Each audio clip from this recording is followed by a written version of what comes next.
सभी लोग आ जाओ। आवाज आ रही है सभी को मेरी? क्लियर है yes sir. Sir. Okay.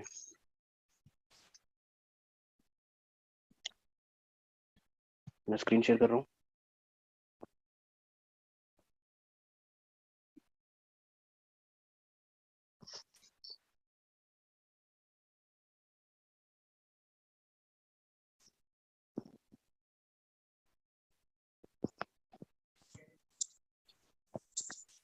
Screen आ गई गाइस?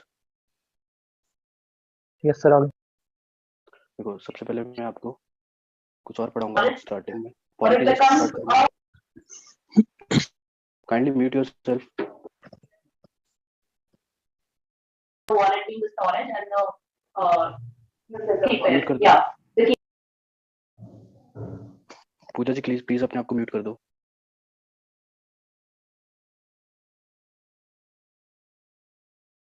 देखो, सबसे पहले हम पॉलिटी के कुछ कॉन्सेप्ट हैं छोटे छोटे जो आपके एग्जाम में आते हैं, है ना? वो वाली चीज पढ़ेंगे आज हम। देखो, सबसे एक टेबल बना लेना इस तरीके से। यहाँ पे लिखना ओथ और यहाँ पे लिखना रिजाइन। ठीक है। सबसे पहले प्रेसिडेंट। प्रेसिडेंट को इस तरीके से मैं लिखता हूँ, पी के ऊपर एरो। ठीक है। तो प्रेसिडेंट को ओथ कौन दिलवाता है, कोई बता सकता है? Chief justice sir. Chief justice of India. ठीक है। रिजाइन किसको देगा ये? वाइस प्रेसिडेंट को देगा। Vice. Next. Next question. Vice president किसको, वाइस प्रेसिडेंट को ओथ कौन दिलवाएगा? ये चार्ट आपके बहुत काम आने वाला है, हर एग्जाम में काम आएगा। मैं सारे लिखवाऊंगा आपको। वाइस प्रेसिडेंट को ओथ कौन दिलवाएगा? प्रेसिडेंट। और इसको ये रिजाइन किसको देगा? प्रेसिडेंट को ही। इस तरीके से आप टेबल बनाते रहना। नेक्स्ट। अब बताना गवर्नर। पहले तो ये बताओ मेरे को, गवर्नर को अपॉइंट कौन करता है? President governor. सर। हाँ जी। तो इसको अपॉइंट करता है, ब्रैकेट में लिख लिख लेना, प्रेसिडेंट इसको अपॉइंट करता है। बट इसको ओथ कौन दिलवाएगा, कोई बता सकता है? प्रेसिडेंट को क्या ओथ सर? कौन दिलवाता है? सॉरी, सर वो गवर्नर को, गवर्नर को ओथ कौन दिलवाता है? सर गवर्नर सर नियुक्त किए जाते हैं, वोट नहीं होता। नहीं नहीं, ओथ ओथ। ओथ पूछ रहा हूँ मैं, हाई इसको कोर्ट चीफ शपथ। जस्टिस। हाँ, चीफ जस्टिस के high, chief justice of high court. इस तरीके से आप अच्छे से नोट्स बना के लिखें इसको। ये टेबल बहुत काम आने वाली है आपके सभी के। और इसको गवर्नर को रिमूव कौन करता है, उसको ये सॉरी रिजाइन किसको देगा? ये प्रेसिडेंट को देगा। राष्ट्रपति। नेक्स्ट। इस तरीके से टेबल बना लेना पूरी एक। अब बताओ मेरे को, ये दोनों एक साथ लिखना। एक है चीफ जस्टिस ऑफ इंडिया, एक है chief justice of high court. ठीक है। Chief justice of high court. तो बताओ, चीफ जस्टिस ऑफ इंडिया को ओथ कौन दिलवाएगा? प्रेसिडेंट। President president. ठीक है। और ये रिजाइन किसको देगा? प्रेसिडेंट को ही। प्रेसिडेंट को ही देगा, क्या बात है। Chief justice of high court किसको, इसको ओथ कौन दिलवाएगा? सर दोनों को यही दिलाते हैं। नहीं, इसको गवर्नर दिलवाएगा। ठीक है। अच्छा। और ये रिजाइन किसको देगा? प्रेसिडेंट को देगा। सीजीआई को। नहीं, प्रेसिडेंट को। ठीक है। आगे यस सर। चलते हैं, क्योंकि ये पूरी टेबल आपको याद होनी चाहिए। एफकेट में सीधे क्वेश्चन आता है, कौन किसको रिमूव करता है, कौन किसको दिलवाएगा, कौन किसको रिजाइन देता है। अगला, ये दोनों एक साथ याद करना, पीएम और सीएम।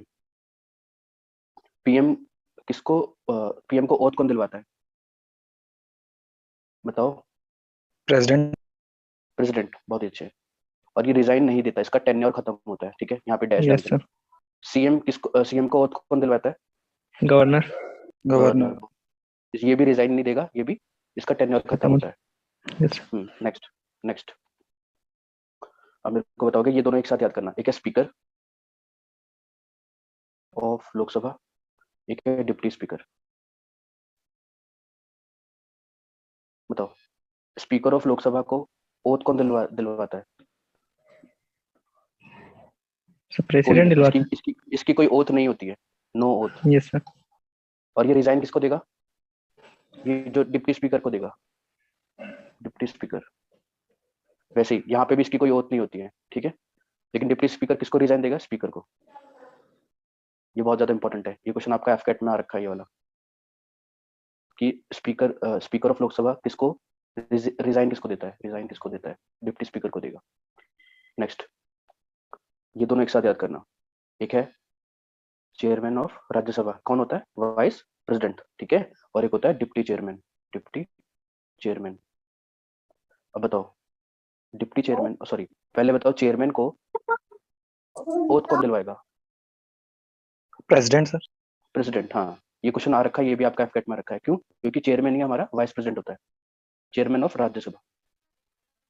नेक्स्ट, ये रिजाइन किसको देगा? प्रेसिडेंट को ही। अगला, deputy speaker, sorry deputy chairman. Deputy chairman का कोई ओथ नहीं होता, लेकिन ये रिजाइन किसको देगा? चेयरमैन को। नेक्स्ट, ये दोनों एक साथ याद करना, ठीक है? Member of yes parliament sir. Of Lok Sabha, member of parliament of Rajya Sabha. कोई आपको इस तरीके से नहीं चार्ट वार्ट कोई बना के नहीं देगा, इसका ये कोई, इनकी कोई ओथ नहीं होती है। लेकिन ये रिजाइन किसको देंगे बताओ? स्पीकर को देगा। जो लोकसभा वाले हैं वो स्पीकर को देते हैं, जो राज्यसभा वाले हैं वो चेयरमैन को देंगे। ठीक है,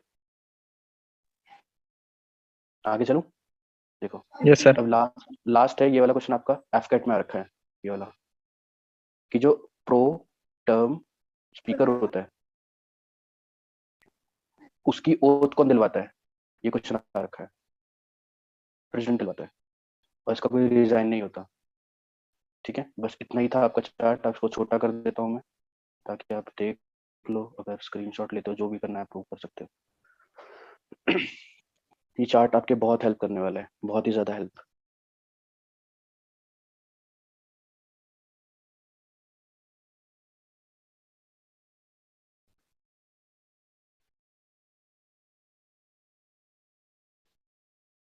ठीक है, अब कुछ बच्चों के मैथ्स के डाउट हैं, वो क्वेश्चन करवा देता हूँ। कुछ कुछ क्वेश्चन इसमें अच्छे हैं, कुछ कुछ एकदम फर्जी क्वेश्चन है। जैसे कि ये वाला क्वेश्चन था, अच्छा क्वेश्चन है ये, एक बार पहले पढ़ लो। एक बच्चे ने भेजा ये।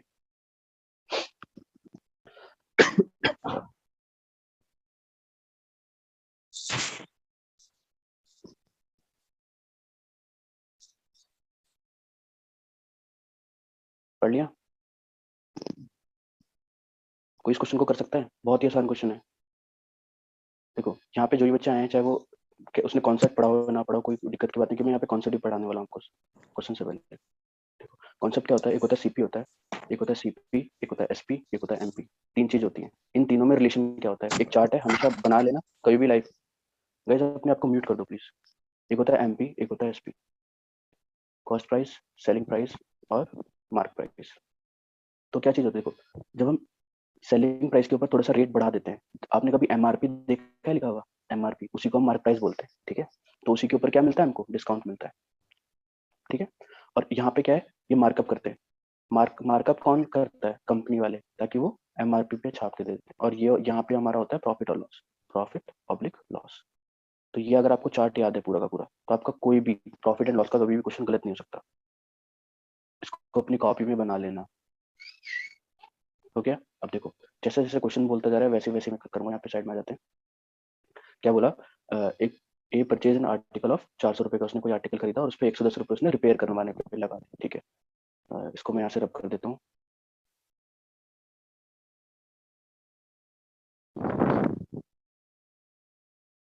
देखो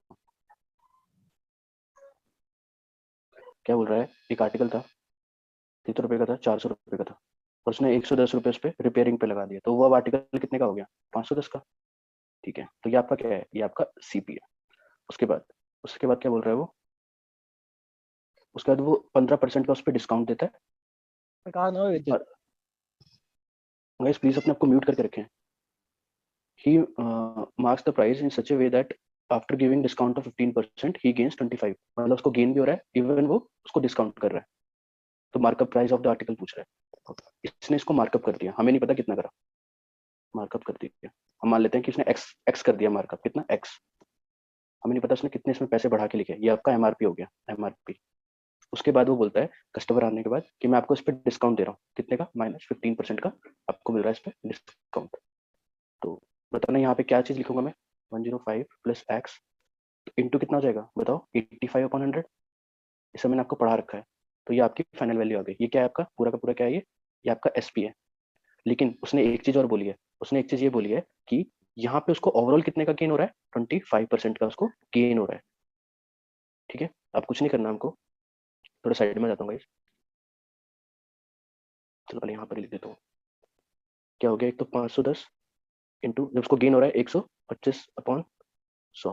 तो ये भी क्या है? आपका एसपी है। और ये भी क्या है? आपका एसपी है। दो वैल्यू हो गई एसपी की। एक सेकंड रुकना, ये देखो, ये दो वैल्यू, ये भी एसपी आ रहा है और ये भी आपका SPR है। तो इन दोनों के क्या क्या करना है, हमें इक्वल करना है और कुछ नहीं करना। यहाँ पे आ जाते हैं। तो क्या था, 510 into 125 upon 100 is equals to 510 plus X into 85 upon 100। बस यहाँ से हमें एक्स की वैल्यू निकालनी है। तो इस 100 से इस वाला 100 कट हो गया। हमेशा ना ऐसे वाले क्वेश्चन में DS लगाओ, लगेगा। देखो यहाँ पे जब ये आएगा तो इसको अंदर इंटू कर दो एक बार से, तो कितना आ गया 510 इंटू 85। एक एक स्टेप बताता हूँ मैं आपको, ये सब करने की जरूरत होती नहीं है वैसे। 85x equals to 510 into 125। तो ये पूरा आके इधर आके माइनस हो जाएगा। तो 510 कॉमन आ गया, 125 में से 85 माइनस हो गया, डिवाइड में ये वाला 85 यहाँ पे आ जाएगा, इक्वल्स टू x हो जाएगा। तो कितना आ गया 510 इंटू 40 अपॉन 85। इसका मेरे को कोई DS बता दे फटाफट, डिजिटल सम।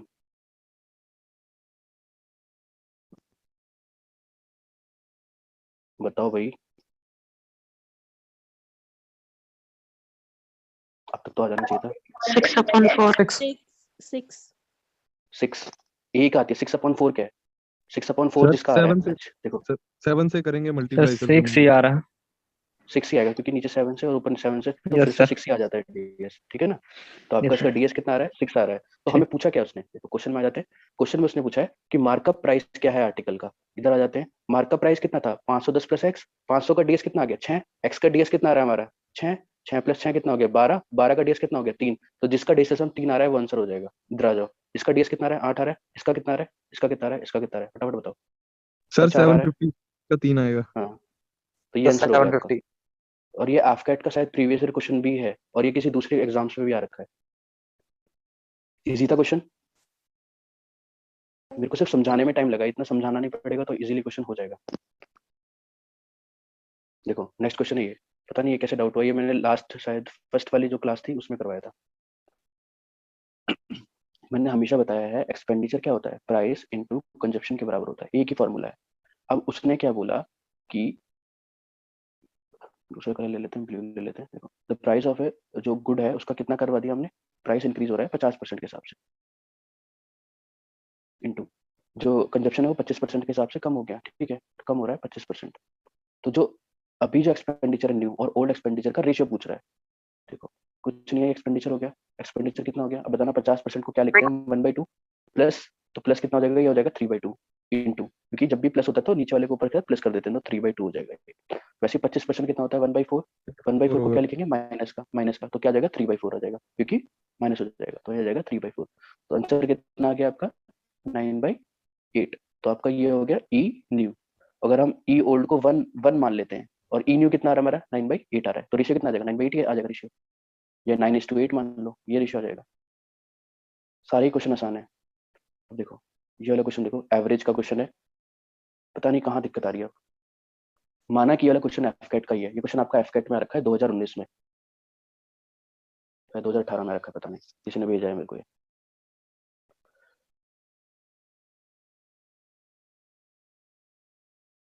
हमेशा याद रखना, कभी भी इस टाइप का क्वेश्चन आता है, समझो आप हो, ये हो गया आप, ये आपका कोई भाई है बड़ा, तो आपके और आपके भाई में अगर आज 3 साल का गैप है ना, तो आज से 6 मतलब कितने भी साल बाद, 10 साल बाद, 20 साल बाद भी 3 साल का गैप ही होगा, ठीक है। समझो ऑप्शन आपके डी भाई 8 की ईयर 11 मंथ।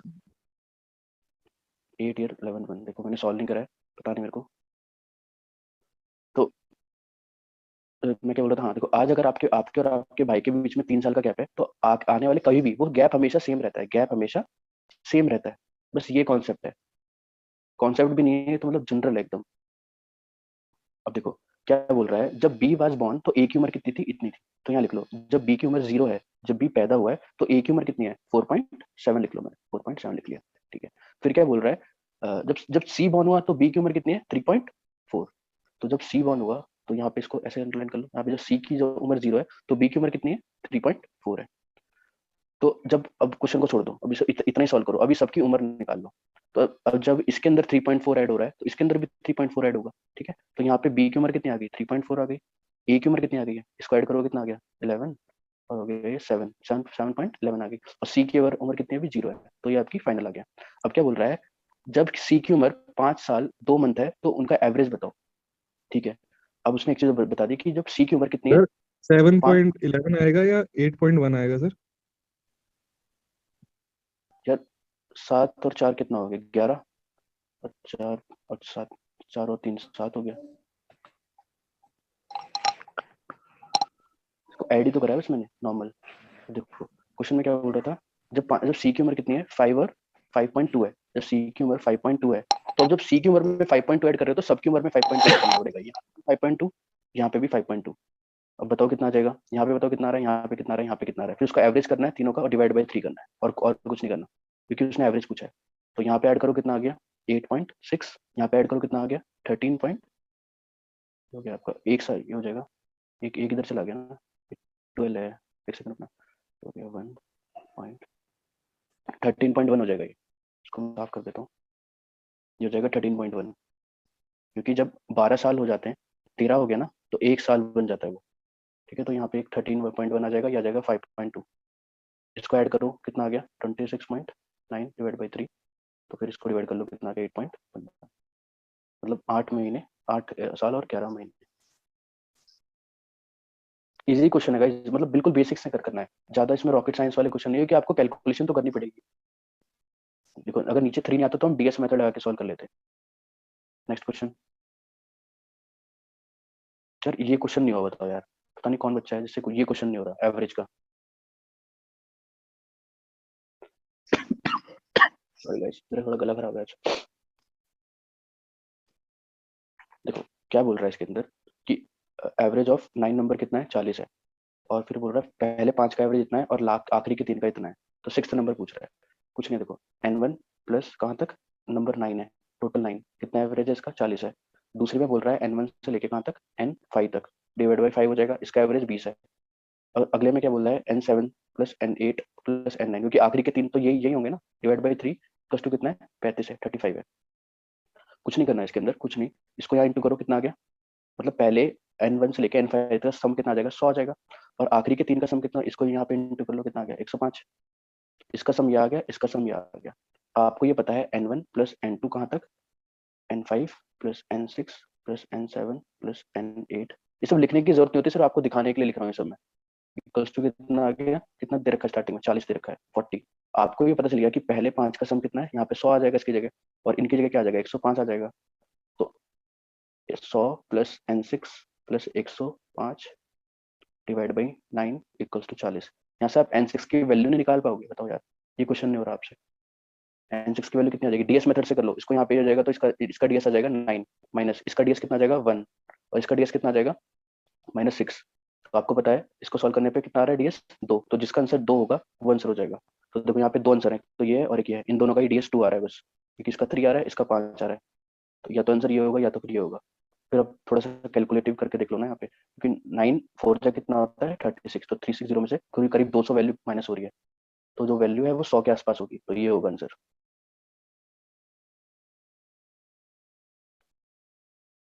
चलो क्वेश्चन देखो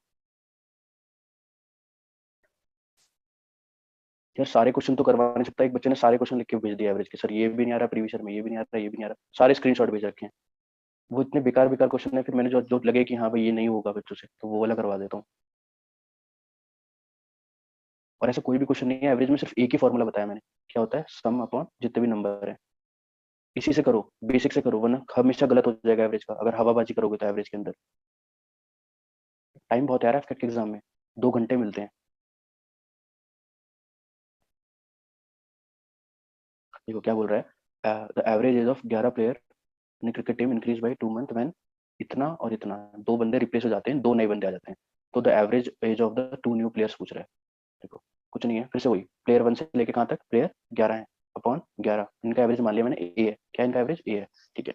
अब क्या हुआ, उसने बोला कि इसमें से 2 बंदे रिमूव हो जाते हैं, तो P1 से लेके P11 का जो सम है वो कितना आ जाएगा 11 है, ये इंटू यहाँ पे कर दिया, कुछ नहीं करा है।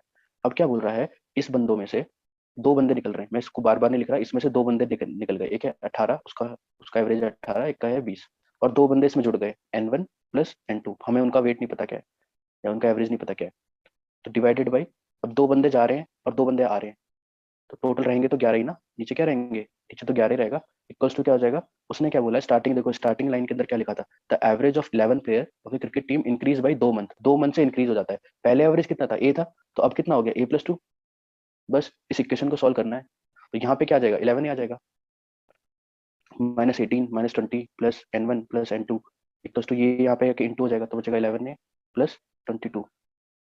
देखो ये मंथ्स में है, बस इतना याद रखना, ये जो 2 मंथ्स है तो ये मंथ्स में आ रहा है, बाकी सब ईयर में है। अब जो कट रहा है काट दो, ये कट गया, हमें इन दोनों का एवरेज निकालना है, तो ये दोनों इधर जाके क्या हो जाएंगे, प्लस हो जाएंगे। तो n1 प्लस n2 कितना हो जाएगा, इन दोनों का ऐड करो कितना आ गया 38 और प्लस 22 मंथ्स, ये ईयर में है ये मंथ्स में है। इसका एवरेज जब भी कभी 2 नंबर का एवरेज निकालेंगे तो उसे 2 से डिवाइड करेंगे, तो इसको भी हमें 2 से डिवाइड करना है, तो काट दो कितना हो गया 19, ये कितना बचा 11, तो 19 ईयर और 11 मंथ। आसान क्वेश्चन है गाइस, सारी आसान क्वेश्चन है, बस थोड़ा सा ना साफ साफ करा करो ना तो क्वेश्चन कभी भी गलत नहीं होगा। एक्सक्यूज मी सर, हाँ जी। एक चीज पूछनी थी कि ये आप डीएस मेथड कह रहे हैं, ये मेरे को मतलब मैं शायद लेट हूँ क्लास में ज्वाइन करने के लिए, मैंने अभी कोर्स परचेज किया है तो मुझे हाँ पता नहीं है आपके ये। मैथ्स, देखो देखो देखो मैथ्स में ना एक फोल्डर है डीएस, डीएस नाम से, डिफरेंस हाँ स्पेक्ट्रम ट्रिक, डीएस ट्रिक्स नाम से फोल्डर है मैथ्स में। तो उस वाले फोल्डर को जब आप जाके देखोगे तो आपके सारे क्वेश्चंस के अंदर ये लगेगा, कुछ नहीं है, ये डीएस का मतलब होता है डिजिटल सम। क्या होता है, डिजिटल सम। तो जिस भी क्वेश्चन के अंदर डिजिटल सम लगेगा, जहाँ पे भी कैलकुलेशन आ जाती है, तो वहां जाके आप उसको सॉल्व कर सकते हो। तो सबसे पहले जाके जो डीएस वाला फोल्डर है उसको देखना, डीएस ट्रिक नाम से फोल्डर है।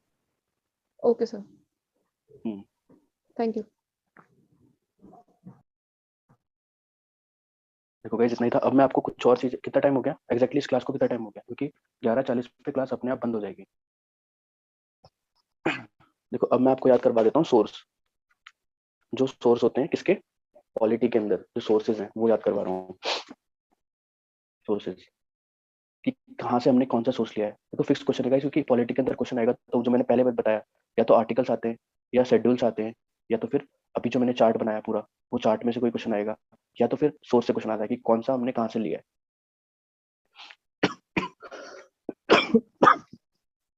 Sorry guys. देखो एक है आपका यूएसए, यूएसए से हमने क्या क्या लिया है, देखो ये लोग, जब भी कभी लोगों की बात की जाएगी ना कि भाई मतलब जहाँ पे पीपल की बात की जाएगी कि लोगों की बात की जा रही है, तो वो हमने यूएसए से लिया है। याद करने की ट्रिक है, समझो जैसे कि ऐसे करके जैसे मैं लिख रहा हूँ वैसे ही लिखा करो। एक है प्रियम्बल, प्रियम्बल हमने कहाँ से लिया है, यूएसए। फंडामेंटल राइट, ये लोगों के लिए बहुत अच्छा है ना इसलिए।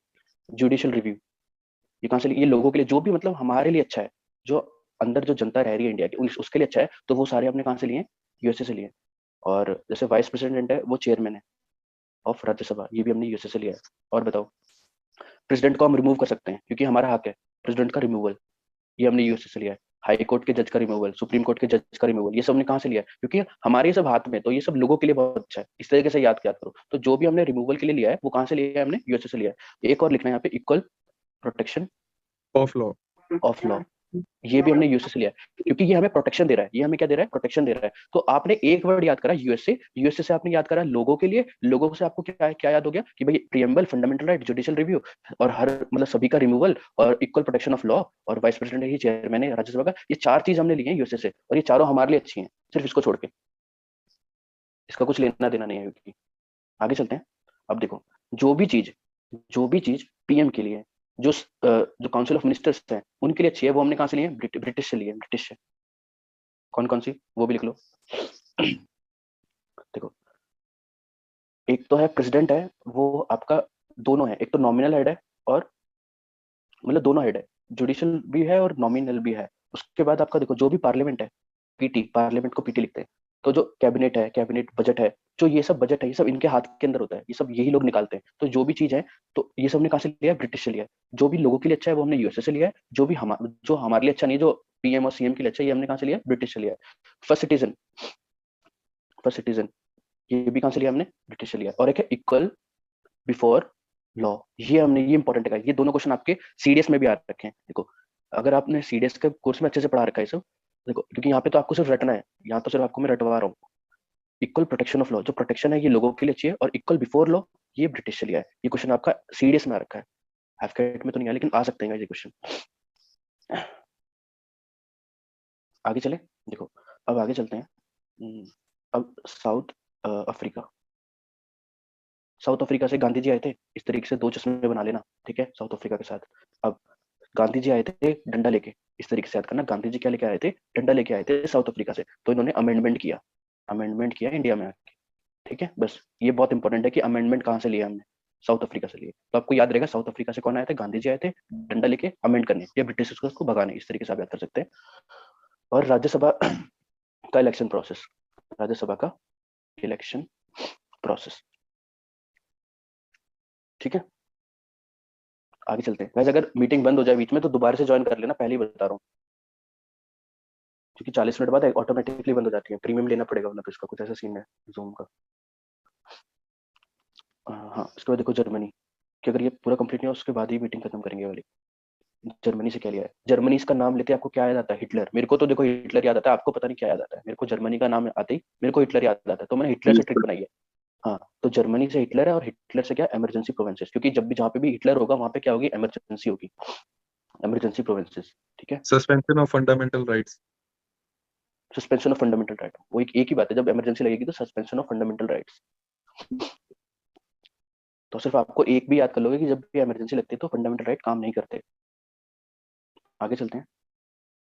देखो, अब है आपका यूएसएसआर, बोल लो यूएसएसआर आ जाता है, या फिर रशिया भी आ सकता है। ठीक है, ये हमारा फ्रेंड है, दोस्त है हमारा रशिया, इस तरीके से याद कर रखा है मैंने। तो फ्रेंड हमको क्या क्या मतलब याद क्या दिलवाएगा हमको, कि भाई तुम्हारी ड्यूटीज क्या है। एक दोस्त हमको बताता है कि भाई आपका ये काम है और आपको ये करना चाहिए, और आपको जस्टिस दिलवाएगा। अगर कहीं पे भी आपको कुछ भी आपके साथ गलत हो रहा है तो आपका दोस्त आपके हमेशा खड़ा रहता है।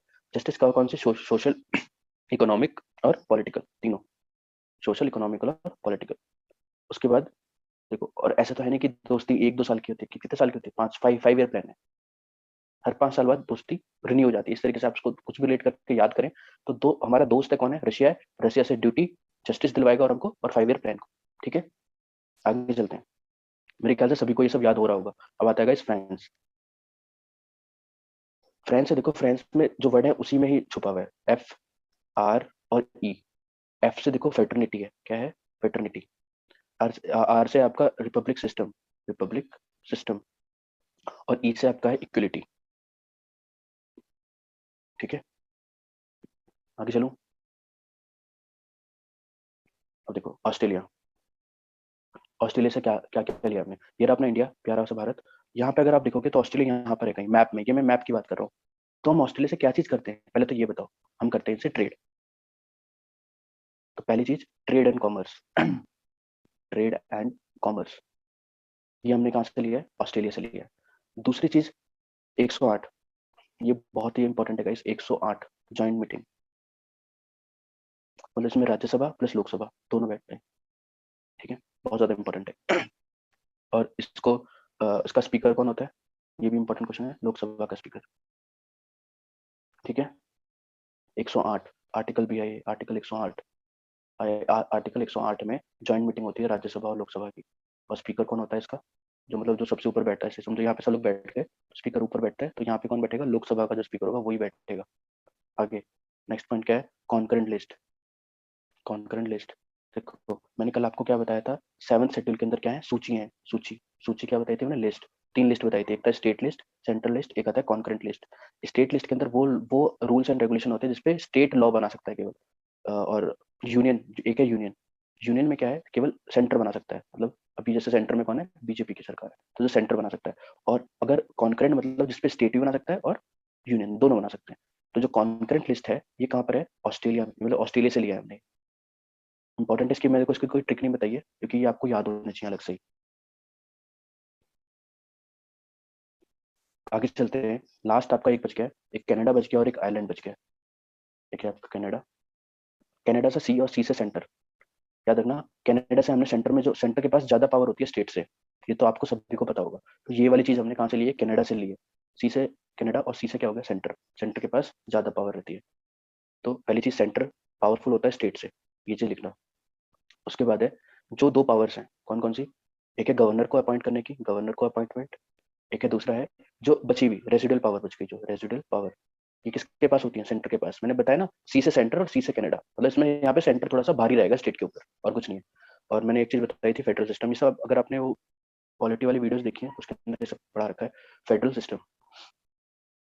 बस इतना ही आपको याद करना है यहाँ पे। एक लास्ट है आपका आयरलैंड। आयरलैंड, ये क्वेश्चन आपका एफकेट में रखा है कि हमने डीपीएसपी कहाँ से लिए, आयरलैंड से लिए। और अगर ये पूछ ले डीपीएससी का ओरिजिन कहाँ पर है, ओरिजिन मतलब आयरलैंड ने भी कहाँ से लिए, इसका आंसर आप मेरे को बताएंगे। नेक्स्ट, क्या था इसके अंदर, आयरलैंड, डीपीएसपी, और इसके अंदर क्या था, हाँ प्रेसिडेंट का इलेक्शन, प्रेसिडेंट का इलेक्शन। यार हिंदी में भी लिख लिख लिया करो, कोई दिक्कत की बात नहीं होती। दूसरी बात है, राज्यसभा में जो नॉमिनेशन है ना, कितने कितने लोग नॉमिनेट होते हैं राज्यसभा में, देखो पहले 10, अब 12 होते थे, लेकिन अब 10 होते हैं, क्योंकि जो 2 एंग्लो इंडियन थे वो रिमूव कर दिए गए हैं। तो अब 10 ही लिखना है इसको, कि 10 लोग नॉमिनेट होते हैं, ठीक है।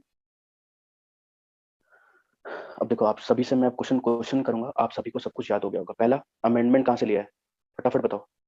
South Africa. South Africa. बहुत ही अच्छे। अब दूसरा क्वेश्चन है, ड्यूटीज कहाँ से ली हमने, रशिया। रशिया। रशिया।